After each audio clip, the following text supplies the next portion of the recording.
வணக்கம் நண்பர்களே. இந்தியா இங்கிலாந்து 4வது டெஸ்ட் இன்னைக்கு ஆரம்பமாகுது. இந்த டெஸ்ட்ல இந்தியா ஜெயிச்சா மட்டும்தான் இந்த சீரீஸ் அலைவில் இருக்கும்.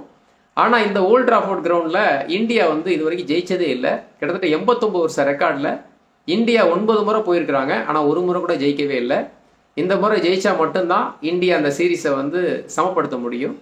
இன்னைக்கு சாய் சுதர்சன் விளையாடுவதற்கான வாய்ப்பு 90% இருக்கு. ஏன்னா நேற்று 2 முறை அந்த கிரவுண்டை போய் பார்த்துருக்கிறான். ஒன்று கவர் மூணுதுக்கு அப்புறம், அதுக்கப்புறம் கவரை ஓப்பன் பண்ணதுக்கப்புறம் பார்த்துருக்கான். அந்த டைமில் சுப்மன் கில் சாய் சுதர்சன்ட்ட பேட் ப்ராக்டிஸ் பண்ணுறியான்னு கேட்டதுக்கு மாட்டேன்னு மறுத்துட்டான். காரணம் என்னென்னா, ஐபிஎல் சீசனில் மேட்ச்சுக்கு முன்னாடி, அதாவது 2 நாளைக்கு முன்னாடி கடுமையான ப்ராக்டிஸ் நாள் முழுவதும் சாய் சுதர்சன் பண்ணுவான். அப்போ கோச் கூட சொல்லுவாங்களா ரெஸ்ட் எடுத்துக்கோன்னு. ஆனால் மாட்டேன்னு சொல்லிட்டு கடுமையான ப்ராக்டிஸ் பண்ணுறது. ஆனால் மேட்ச்சுக்கு முதல் நாள் ப்ராக்டிஸ் பண்ணுறதே கிடையாது, ஜஸ்ட் ரிலாக்ஸாக இருக்குது. அந்த மெத்தடு 2025 அவனுக்கு ரொம்பவே கை கொடுத்துருக்குது. நிறைய ரன் அடிச்சிருக்கான்.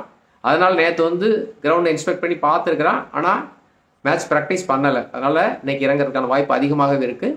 இன்னொன்று, சாய் சுதர்சன் உள்ளே வர்றதுனால நம்ம வாஷிங்டன் சுந்தர் நிப்பாட்டி அவனுக்கு பதிலாக குல்தீப் யாதவ் வர்றதுக்கான வாய்ப்பு அதிகமாக இருக்குது.